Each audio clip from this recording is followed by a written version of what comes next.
اور اس کی واضح مثال یہ ہے کہ جن جانوروں کو قربانی میں ذبح کیا جاتا ہے ان میں اونٹ، گائے اور بھینس، اونٹنی، گائے اور بھینس، یہ تین بڑے جانور ہیں۔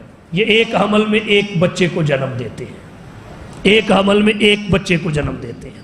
دو چھوٹے جانور ہیں، ایک بکری اور بھیڑ، ٹوٹل 5 جانور ہیں، یہ ایک بچے کو بھی جنم دیتے ہیں، 2-3 زیادہ سے زیادہ عام طور پر۔ اور پھر یہ ذبح بھی ہوتے ہیں، قربانی کے طور پہ بھی، عقیقے کے طور پہ بھی، شادی بیاہ میں ضیافت کے طور پہ بھی، عام ضرورت کے کھانوں کے طور پہ بھی یہ ذبح ہوتے ہیں۔ اس کے برعکس وہ جانور دیکھیے جو ذبح بھی نہیں ہوتے اور ایک حمل میں درجنوں بچے دیتے ہیں۔ کتوں اور بلیوں کو دیکھ لیجیے، ذبح بھی نہیں ہوتے اور ایک حمل میں بچے بھی درجنوں میں دیتے ہیں، درجنوں میں، لیکن اس کے باوجود کہیں آپ کو کتوں کا ریوڑ نظر نہیں آئے گا، کہیں آپ کو بلیوں کی قطار اور ڈار نظر نہیں آئے گی۔ بچے بھی ایک حمل میں زیادہ دیتے ہیں، انہیں ذبح بھی نہیں کیا جاتا، اور یہ جو ذبح کیے جاتے ہیں حلال جانور، یہ ایک حمل میں بچہ بھی عام طور پہ ایک دیتے ہیں، اور بڑے جانور تو دیتے ہی ایک ہیں الا ماشاءاللہ۔ اور پھر وہ ذبح بھی ہوتے ہیں، اور ان کی ذبح کرنے کی جہتیں آپ دیکھیں، قربانی کے طور پہ، عقیقے کے طور پہ، شادی بیاہ کے طور پہ، الیکشنوں میں، مہمانوں کی دیگر ضیافت کے مقامات پہ، اپنی خاندانی کھانے کی ضرورت کے طور پہ، اتنا ان کو ذبح کیا جاتا ہے، مگر اس کے باوجود جا کے منڈیوں میں تلاش کیجئے، کتا آپ کو خال خال نظر آئے گا، حالانکہ آزاد پھرتے ہیں، لیکن اس کے باوجود یہاں آپ کو سڑک اور گلی پہ نظر نہیں آئے گا۔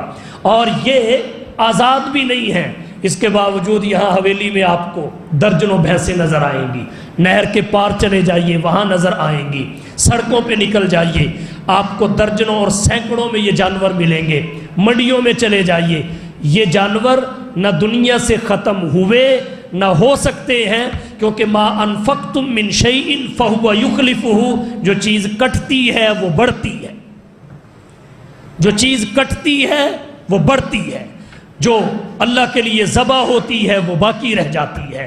تو یہ اعتراض بھی بے بنیاد ہے کہ نسل کشی ہو رہی ہے حلال جانوروں کی۔